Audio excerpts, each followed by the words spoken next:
पाकिस्तान जिंदाबाद। जिंदाबाद। शर्म नहीं आ रही? क्यों शर्म आएगी? जय पाकिस्तान, जय पाकिस्तान। जम्मू कश्मीर के पहलगाम की बायसरन वैली और उसमें से कोई नॉन मुस्लिम या हिंदू पाया जाता है तो उसे मार दिया जाता है। ठीक इसके 15 दिन बाद 7 मई 2025 भारत ने ऑपरेशन सिंदूर लॉन्च किया, जिसका मकसद था उन सभी आतंकी अड्डों को तहस नहस करना जो पाकिस्तान और पाकिस्तान ऑक्यूपाइड कश्मीर में थे। ये ऑपरेशन 22 अप्रैल को जम्मू कश्मीर के पहलगाम में हुए आतंकवादी हमले का सीधा जवाब था।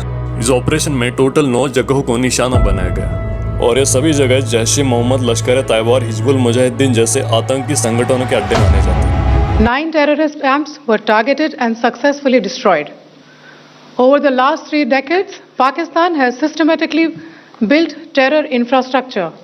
It is a complex web of recruitment and indoctrination centers, training areas for initial and refresher courses, and launch pads for handlers. अब ये 9 जगह कौन कौन सी है और इसका क्या बेनिफिट होता है भारत को, आइए जानते हैं। नंबर 1, भावलपुर, पाकिस्तान। 15 एकड़ में फैला हुआ। पुलवामा हमले के आतंकियों को इसी जगह से ट्रेनिंग दी गई थी। नंबर 2, मुरीद के साल 2000 में स्थापित किया गया। यह मरकज 82 एकड़ में फैला हुआ है। पाकिस्तान की खुफिया एजेंसी ISI के कहने पर 26/11 मुंबई हमले के आतंकी और जिनमें कसाब भी शामिल था वही इसी कैंप का था।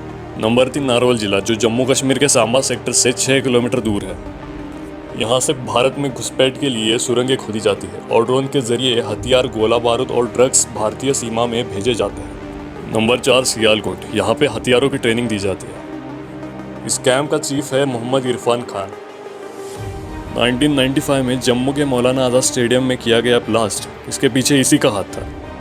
नंबर 5, बरनाला, लश्कर-ए-तैयबा का एक प्रमुख मरकज़ जो पूंछ, राजौरी, रीसी सेक्टर में आतंकियों और हथियारों की घुसपैठ के लिए स्टेजिंग सेंटर के रूप में इस्तेमाल होता है। नंबर 6, मरकज़ अब्बास कोटली।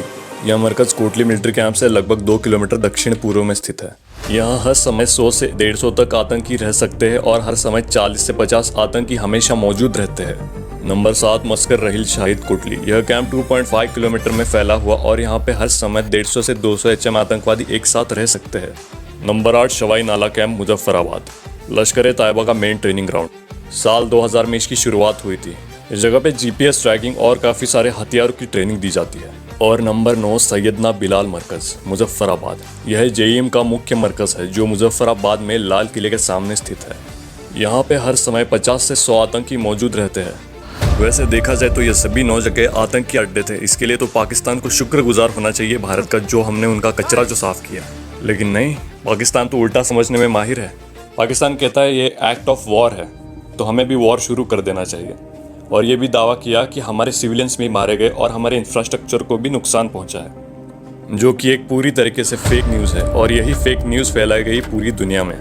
तुरंत बाद उन्होंने पूंछ जिले के सिविलियन एरियाज़ को निशाना बनाया और इस गोलाबारी में 15 नागरिकों की मौत हो गई, जिनमें 10 और 12 साल के बच्चे भी शामिल थे। और इसके अलावा 43 लोग घायल भी हुए और इसके साथ ही कई सारे स्कूलों और धार्मिक स्थलों का नुकसान भी हुआ। लेकिन ज़्यादा देर तक ये चला नहीं, क्योंकि भारत ने तुरंत S-400 यानी कि सुदर्शन चक्र एयर डिफेंस सिस्टम एक्टिवेट कर दिया, जो उनकी मिसाइल को गिरने से पहले ही हवा में ब्लास्ट कर देता है। पूंछ के अलावा पाकिस्तान ने जम्मू, उधमपुर और पठानकोट में स्थित भारतीय सैन्य ठिकानों पर भी ड्रोन और मिसाइल के हमले किए।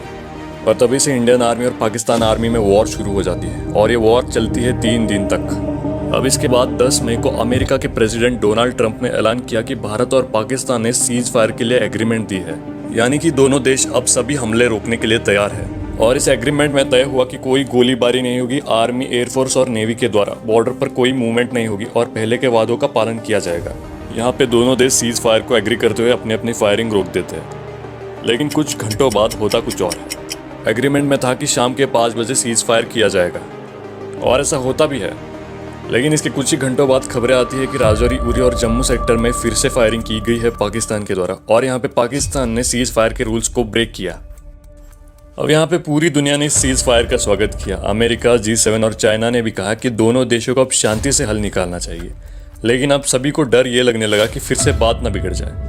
लेकिन 11 मई तक हालात थोड़े सामान्य हो जाते हैं। लेकिन पाकिस्तान पे तो भरोसा नहीं किया जा सकता, इसलिए बॉर्डर पे सैनिक तैनात रहते हैं। भारत ने वार्निंग देते हुए कहा कि हम भी पूरी तरह तैनात है और अगर पाकिस्तान फिर से सीज फायर का उल्लंघन करेगा तो हम भी करारा जवाब देंगे। और उसके बाद से कोई ड्रोन एक्टिविटी या फायरिंग एक्टिविटी नहीं दिखती, लेकिन फिर भी भरोसा नहीं किया जा सकता। और वहीं दूसरी तरफ आम आदमी पार्टी के नेता मोदी से सवाल किया कि अगर भारत की स्थिति मजबूत थी तो ये अचानक सीज फायर क्यों?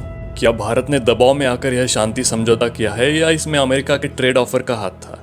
और सरकार का कहना था ये कोई दबाव नहीं था, ये उनका खुद का फैसला था।